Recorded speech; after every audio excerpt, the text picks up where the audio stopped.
Reposted. This was my character Grace's episode. It's about Grace, as you've seen her from episode 1. And then you find out that she's broken up with Madden and she's not taking it too well. So she's just trying to distract herself with her uni work.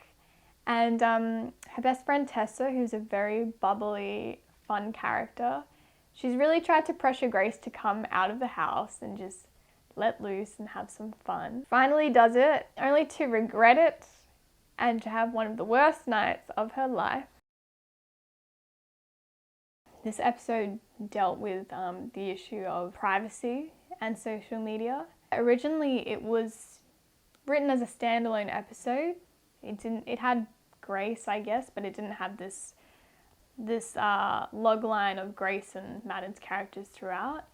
And yeah, the reason I wrote it was just to be careful of what we're putting online, because you never know who can get access to it. The internet is a funny thing where it can be hacked, people can find things out about you, they can download things they're not meant to, you can send things by accident. You don't want to put your private things up and they're going to get out somehow.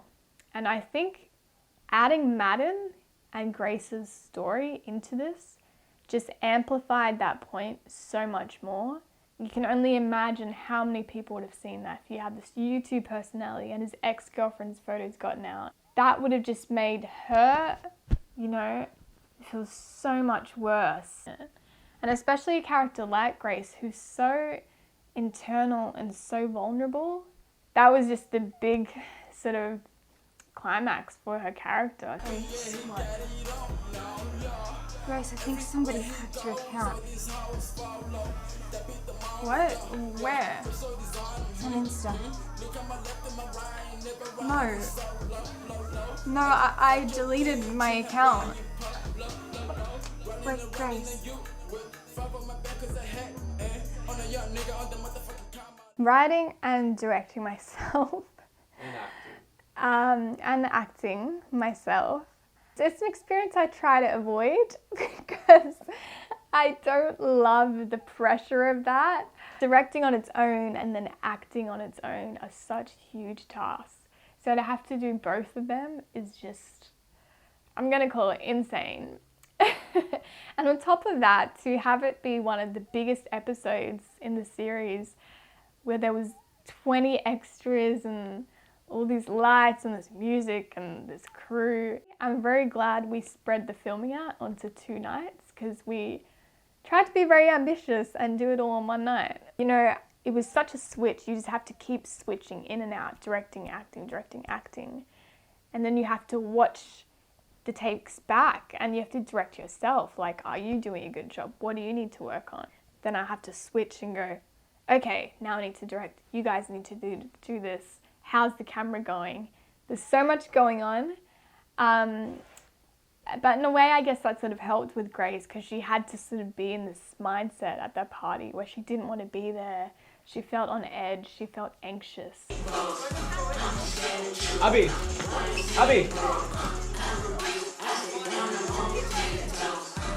The last scene in episode 6, which is quite intense, an argument between Grace and Madden. I did a lot of prep for that.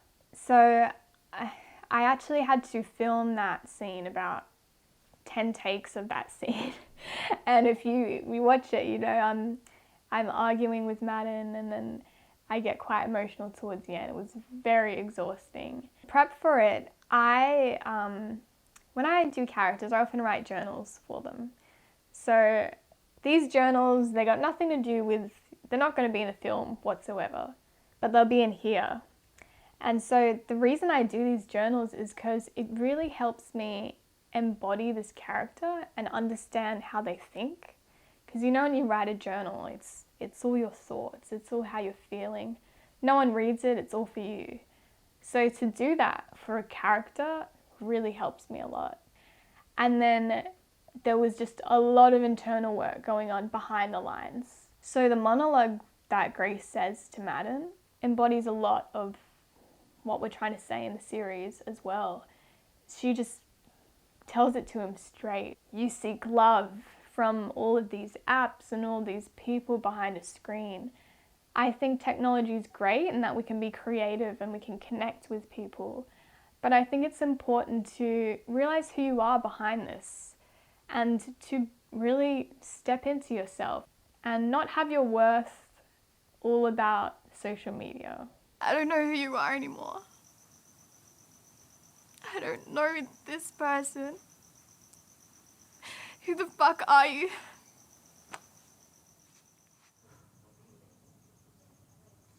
The whole process for me, for the storyboarding, the episode, and figuring out the shots and the lighting and all of that, it's quite a collaborative process. Obviously, I take inspiration from things I've seen that I love, whether it's an indie movie or a show. And particularly episode 6, the lighting was absolutely inspo from Euphoria, the series. I just loved the way they did that, and I was like, that would be really cool if we can implement that. And then it just sort of comes about collaboration, I think, you know, with the person who's filming it, the person who's lighting it. I sort of have an idea of what I see in my mind, but absolutely, if they know how to do it in a way that might be more interesting, I'm happy to let them play with that. Cut? Damn it. Where's it up? Okay. Where's it? The styling for episode 6, I really had this idea that I wanted it to look very sort of American house party. We had G-Tab on styling, and she came through and she got them all to dress in this sort of 90s hip-hop vibe, and I think that just really added so much to the production, so much to the design of the whole thing. I think the episode just wouldn't be the same without the lighting and the costuming that we had in it. And the music too. Again, we had some really awesome hip-hop, rap and R&B Australian artists on this episode. So much talent out there, and just to promote that and have it as much of an Australian production as possible was great. But even with working with people overseas was really cool. It's like, that is, I guess, the beauty about the internet. The beautiful side of it is that you get to collaborate with people that aren't even in your country, which is awesome. Legendary, visionary, hella scary, hella buried, making stacks. Our location cancelled the night before the shoot of episode 6, and we were freaking out because everything was organised. It was the biggest cast and crew for this episode. So I'm so glad we managed to pull through and find a place through Marshall that could work, and we just made it work. It was also really fun to shoot that episode, especially with all the extras we had on board. They were really great to work with, and it actually did feel like a party at the start there.